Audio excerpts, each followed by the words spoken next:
আমরা ৩ ভাই ৩ ভাগে কোরবানি দেই।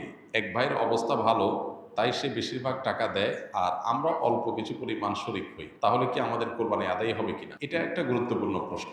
কোরবানি দেওয়ার ক্ষেত্রে বিশেষ করে যখন ভাই ব্রাদাররা মিলে কোরবানি দেন তখন এরকম পরিস্থিতি তৈরি হয়। একটা গরুর দাম ধরুন ৳৭০,০০০, তো এক ভাই তার উপার্জন অনেক কম, সেজন্য সে ৳৫,০০০ দিছে। আর বাকি টাকা যেটা আছে সেটা হয়তো বাকি ভাইরা দিছে। কোরবানি হবে কিনা? উত্তর হলো কারোর কোরবানি হবে না। কোরবানিতে যে কোনো একটা পূর্ণ অংশ নিতে হবে। ৭ ভাগের একটা পরিপূর্ণ অংশ, ৭ ভাগের ১ ভাগ, ৭ ভাগের ২ ভাগ, ৩ ভাগ, ৪ ভাগ, সর্বনিম্ন ১ ভাগ নিতে হবে।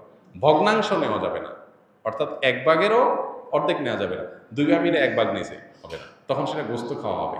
পশু জবাই হয়ে গেছে সহি পদ্ধতিতে, গোশত খাওয়া হবে, কিন্তু কোরবানি হবে না। কোরবানি বিশুদ্ধ হইতে হলে প্রত্যেককে পূর্ণাঙ্গ একটা ভাগ নিতে হবে। হ্যাঁ, এখন এমন হতে পারে যে এক ভাইকে আল্লাহ আর্থিক সচ্ছলতা দিয়েছেন, বাকিদেরকে দেন নাই, তো কি হবে? তখন সচ্ছ